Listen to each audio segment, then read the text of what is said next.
Bien, saludos, profe Garza. Hoy tenemos una breve síntesis, un breve análisis de la historia de América Latina. Están pasando muchas cosas, no solo en el mundo, respecto a lo de Ucrania, a lo de Israel con el grupo terrorista Hamas, sino también en América Latina y a veces pasamos desapercibidos, ¿no? Estamos en muchos casos, como en Perú, a un año, por ejemplo, de celebrar el centenario del sello de la independencia. Bien, Historia de América. Consta de 3 tomos. Hoy tenemos una síntesis de la historia de América.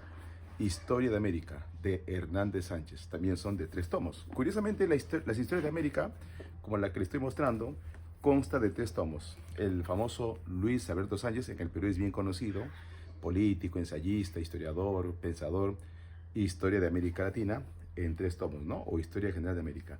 Y un personaje, vamos a decir, algo olvidado de la generación del 900 en el Perú, junto con Ribagüero y Víctor Andrés Belaúnde, Francisco García Calderón, las democracias en América Latina.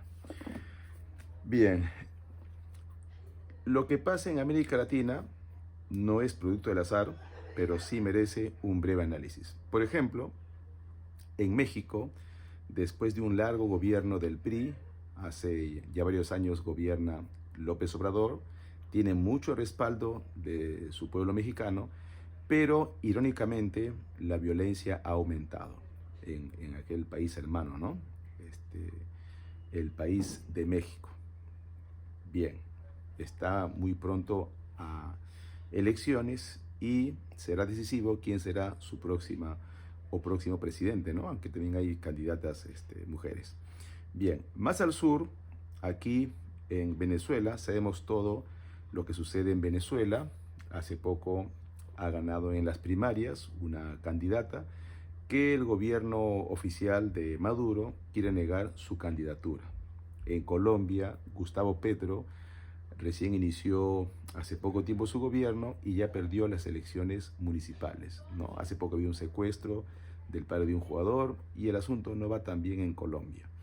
En Ecuador, el presidente Lazo ha renunciado y dentro de pocas semanas empieza a gobernar Noboa y la violencia se ha desbordado, como en Perú, donde la violencia también se ha desbordado y el gobierno de Dina Boluarte, la primera presidenta del Perú en su historia, irónicamente, no está en su mejor momento, ¿no? Algunos creen que el ministro Tarola ya debe ser cambiado. En Brasil, ahí van las cosas, Lula está gobernando, recién ha vuelto a gobernar y bueno, todavía está en veremos, posee una gran deuda, pero su economía está relativamente estable. Más al sur, en Argentina, también próximas elecciones, segunda vuelta, para muchos ganará Massa, para otros Milei. Lo que se sabe es que Argentina tiene un grave problema económico y tiene problemas para pagar la deuda externa. En Uruguay hace poco ha estallado un caso de corrupción con el presidente de la calle. En Chile están analizando si se quedan con la nueva constitución o no. Y en el caso de Perú, ya hemos dicho, el asunto no va tan bien. Bueno, ese es lo que sucede en América Latina. Cuando Brasil celebraba su Mundial de Fútbol 2014, recuerdo que Argentina y Brasil, esos países, tuvieron la visita del presidente de China de ese entonces. China tenía mucha intención de construir un ferrocarril, todavía lo tiene, un ferrocarril, vamos a decir, transatlántico, que vaya desde Perú y termine en Brasil para unir el Pacífico y el Atlántico. De ahí el nombre ferrocarril transatlántico. Curiosamente pasaron los meses y no se llegó a concretizar por el asunto de Odebrecht. El escándalo de Odebrecht salió a la luz y arrastró a muchos países, ¿no? Brasil, terminó con una gran crisis.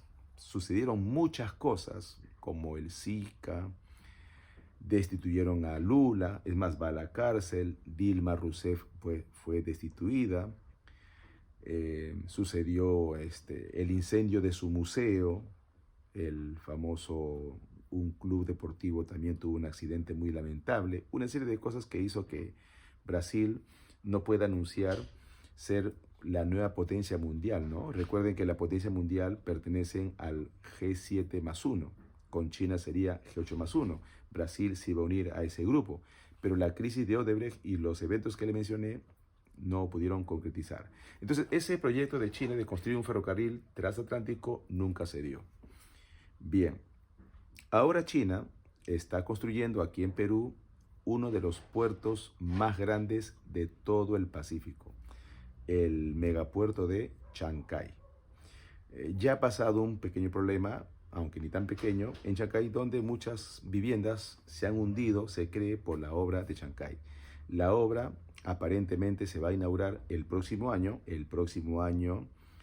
Perú cumple 200 años de independencia. Perú fue uno de los últimos países que se independizó. Claro, aparte de Cuba y de Puerto Rico, que se independizaron en 1898, aparte de eso, Perú fue uno de los últimos países, ¿no? Gracias a la presencia de Bolívar, en la batalla de Junín y Ayacucho, Perú selló su independencia. Y el próximo año se cumplen 200 años. Queda la gran expectativa de cómo será la nueva geopolítica cuando China logre inaugurar ese puerto. Hace pocos días, Biden ha reunido por segunda vez la famosa APEP. 12 países, incluido Estados Unidos, se han reunido en aquel país para, vamos a decir, evitar el dominio de China, el dominio económico y político a América Latina. Se vio una foto de la presidenta Dina Boluarte con Biden de la mano, que seguramente es muy simbólico. Es muy simbólico. Entonces es obvio que el puerto de China va o será un fuerte golpe político y económico a la visión de Estados Unidos en América Latina. Y eso me recuerda que antes de la Primera Guerra Mundial, Alemania estaba realizando todo un proyecto con Turquía para construir un ferrocarril que iba a ir desde Berlín hasta Teherán. Ese gran megaproyecto de un ferrocarril de Berlín a Teherán entre Alemania y Turquía. Turquía en esa época era socio de Alemania antes de la Primera Guerra, incluso en la Primera Guerra.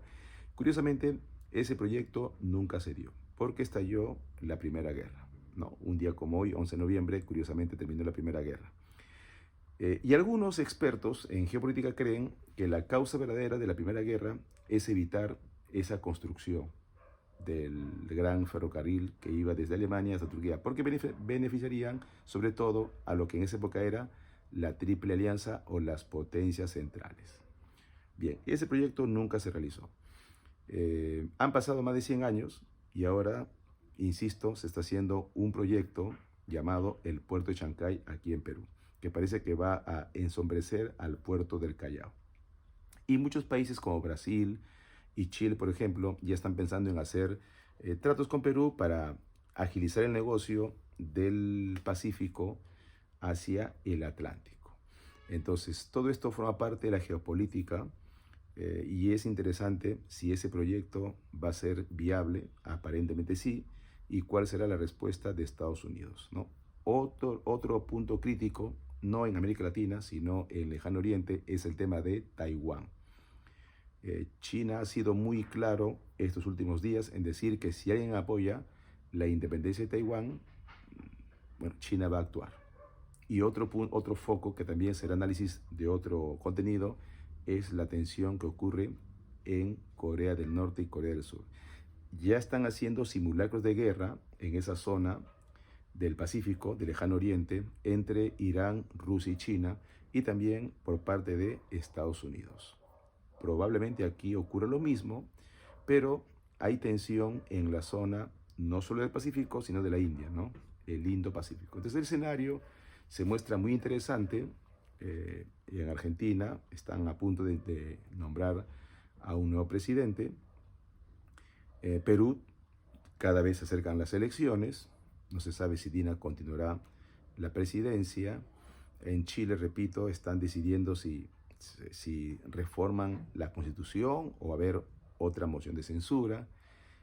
Y el escenario está bien, pero bien interesante. Ya hay una encuesta en Estados Unidos y aparentemente Trump ganaría las elecciones, sobre todo en estados claves. Biden parece que busca la reelección. Entonces el escenario se pinta muy interesante desde el punto de vista geopolítico y económico. América Latina aparentemente está no unido, sino muy desunido. Por una parte la izquierda, ¿no? En Colombia con Petro, en Lula con Brasil, en Argentina veremos, porque si gana Milei es la derecha, en Perú también se vienen las elecciones, en Ecuador, bueno, ya ganó la derecha con Noboa, perdió el correísmo, y falta ver lo de México. En el caso de Venezuela, si el gobierno permite las elecciones limpias, probablemente gane la oposición.